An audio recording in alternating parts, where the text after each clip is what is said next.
Look at that, the chicken is falling off the bone. For this recipe, we are going to use sazon Goya con saffron. It's Mexican saffron. We will use 6 drumsticks for this recipe. If you want, you can skin the drumsticks. I'm gonna leave the skin on. I think it just adds more flavor. So we're gonna season these with salt and pepper on both sides. We're gonna heat some oil in this skillet. So for this recipe, you need a skillet with a lid. So if you don't have a skillet with a lid, use a pot. Now that this is hot, I'm going to start browning the drumsticks on all sides. Once you've browned it on all sides, put it on a plate. I'm going to add a little more oil. I'm going to add half of a yellow onion that I chopped and half of a red bell pepper. We're going to cook this for about 5 minutes until everything is softened. Okay, now I'm going to add about 3 garlic cloves, which I minced.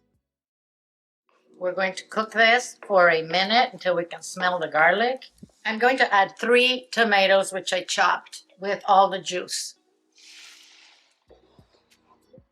I'm going to return the chicken. I'm going to add about a pound of small yellow potatoes, which I halved. I'm going to season with salt.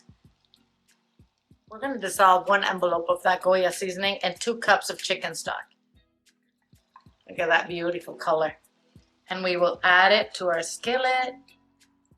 And finally, I'm going to add about a 1/4 cup of chopped cilantro. So I'm going to cover this and I'm going to let it come to a boil, reduce the heat, and we're going to simmer this for about 25 to 30 minutes until the chicken is completely cooked through.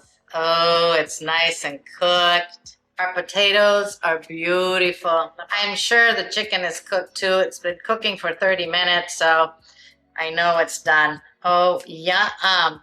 I'm going to garnish this with some more cilantro, and then we're going to serve.